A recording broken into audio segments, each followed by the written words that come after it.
السلام عليكم ورحمة الله وبركاته. نحمده ونصلي على رسوله الكريم.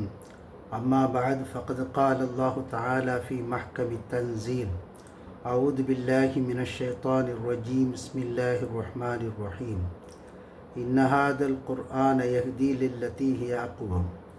قال النبي صلى الله عليه وسلم: خير الكلام كتاب الله وخير الهدي هدي محمد صلى الله عليه وسلم.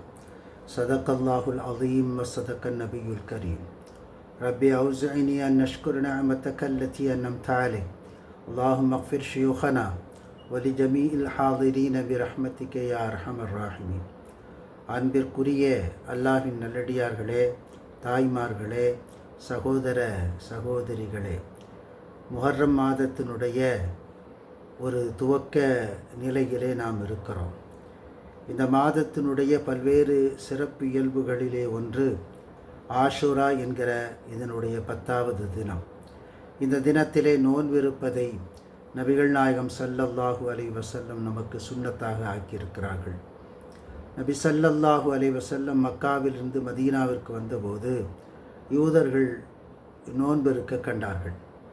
நீங்கள் எதனால் நோன்பிருக்கிறீர்கள் என்று கேட்டபோது மூசா அலைஹிஸ்ஸலாத்து வஸ்ஸலாம் அவர்களை அல்லாஹ் சுப்ஹானஹு தஆலா ஃபிரௌனுடைய கொடுமையிலிருந்து பாதுகாத்த நாள் இந்த நாளாக இருக்கிறது.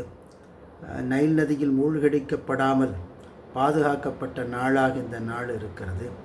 எனவே நாங்கள் இதை அவனுக்கு நன்றியாக அனுசரிக்கிறோம் என்று சொன்னபோது மூசா அலைஹிஸ்ஸலாம் அவர்களின் அந்த தியாகத்தையும் அந்த வெற்றியும் நினைவு கூறுவதற்கு நாங்களும் மிக பொருத்தமானவர்கள், நாங்களும் மிக தகுதியானவர்கள், எனவே நாங்கள் நோன்பிருப்போம் என்றார்கள். ஆனால் யூதர்களுடைய கலாச்சாரத்திற்கும் நடவடிக்கைகளுக்கும் மாற்றம் தெரிவிக்க வேண்டும் என்பது ஒரு அடிப்படை நியதி என்கிற காரணத்தினாலே நபிகள் நாயகம் ஸல்லல்லாஹு அலைஹி வஸல்லம் அவர்கள் இனி வருகிற ஆண்டில் நான் உயிரோடு இருந்தால் அதனுடைய ஆரம்ப நாளான 9ஆம் நாளும் சேர்த்து நோன்பிருப்பேன் என்று நபிகள் நாயகம் ஸல்லல்லாஹு அலைஹி வஸல்லம் சொன்னாங்க. 10வது நாள் மூசா அலைஹிஸ்ஸலாம் அவருடைய வெற்றிக்கு நன்றி கூறும் விதமாக இருந்தாலும் அதற்கு முந்தைய நாள் ஒன்றும் 9, 10 என 2 நாட்கள் நோன்பிருக்க வேண்டும் என்று நபிகள் நாயகம் ஸல்லல்லாஹு அலைஹி வஸல்லம் நமக்கு கட்டளையிட்டிருக்கிறார்கள். இந்த நோன்பினால் நமக்கு என்ன லாபம் என்று பார்க்கிற போது கடந்த ஒரு வருடத்தினுடைய பாவங்கள் மன்னிக்கப்படுகிறது என்று சொன்னார்கள்.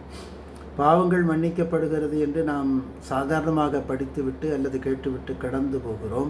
பாவங்கள் மன்னிக்கப்படுவது என்பது அவ்வளவு சாதாரணமானதா? இல்லை. பாவத்தினுடைய மதிப்பீடு உண்மையில் நாம் மறுமையில் தான் பார்ப்போம். பாவத்தினுடைய கனபரிமாணம், ஒரு நன்மையினுடைய வீரியம், நன்மையினுடைய மதிப்பு மறுமையில் தான் விளங்க வரும். அது ஒன்வே, ஒரு முறை போனால் திரும்ப வர முடியாது. எனவே அங்கே வைத்து விளங்கி பிரயோஜனம் இல்லை. வாழும் இந்த பூமியிலேயே, இந்த வாழ்க்கையிலேயே மறு உலகத்தினுடைய அந்த விஷயங்களை விளங்கிக் கொள்வது தான் புத்திசாலித்தனம். பாவங்கள் மன்னிக்கப்படுதல் என்பது எவ்வளோ பெரிய பாக்கியம். நபிகள் நாயகம் ஸல்லல்லாஹு அலைஹி வஸல்லம் சொல்லுவார்கள், சீதேவி யார், பாக்கியவாளன் யார், எவருடைய செயலேட்டில் அதிக பாவ மன்னிப்பு இடம்பெற்றிருக்கிறதோ அவர்தான் சீதேவி, பாக்கியவான். நபிகள் நாயகம் ஸல்லல்லாஹு அலைஹி வஸல்லம் முன்பின் பாவங்கள் மன்னிக்கப்பட்டவர்கள். ஆனாலும் கூட ஒரு நாளைக்கு 70க்கும் அதிகமான முறைகள் அவர்கள் பாவ மன்னிப்பு கேட்பார்கள் என்று வந்திருக்கிறது. அல்லாஹ் சுப்ஹானஹு தஆலா 100 கொலைகளை செய்த ஒரு மனிதனுடைய தௌபாவையும் ஏற்றுக்கொண்டிருக்கிறார். அவனுக்கு இந்த பாவத்தினுடைய பரிமாணங்கள், அதனுடைய அளவுகள் ஒரு முக்கியமல்ல. மனம் உருகி கசிந்து பாவ மன்னிப்பு கேட்டால் கடலின் நுரையளவு இருந்தால் கூட அவற்றை மன்னிக்கிறான் என்றுதான் நபிகள் நாயகம் ஸல்லல்லாஹு அலைஹி வஸல்லம் சொல்லி தந்திருக்கிறார்கள். அதுபோல் இந்த 10வது நாளிலே கர்பலா என்கிற ஒரு துக்க நிகழ்வு நடைபெறுகிறது. இமாம் ஹுசைன் ரலியல்லாஹு அன்ஹு அவர்கள் கர்பலா போர்க்களத்திலே இஸ்லாமிய ஜனநாயகத்தை காப்பதற்கான போராட்டத்திலே கொல்லப்படுகிறார்கள், ஷஹீதாக்கப்படுகிறார்கள். நபியின் குடும்பத்திலே ஜெயினுல் ஆபிதீன் என்கிற ஒருவரை தவிர மற்ற எல்லோரையும் அந்த கர்பலா பழிவாங்கி விடுகிறது. அப்படிப்பட்ட ஒரு மோசமான ஒரு துக்ககரமான நிகழ்வும் இந்த ஆஷுராவிலே இருக்கிறது. எனவே இந்த ஆஷுராவிலே நாளைக்கு மறுநாள், அதாவது சனி அல்லது சனியும் ஞாயிறும் 2 நாட்கள் நோன்பு இருப்பது நபிகள் நாயகம் ஸல்லல்லாஹு அலைஹி வஸல்லம் காட்டித்தந்த சுன்னத்தான நடைமுறையாக இருக்கிறது. எனவே அந்த நடைமுறையை மிகச்சரியாக பயன்படுத்தி நாம் இந்த நல்லறங்களை செய்வதற்கு முன்வர வேண்டும்.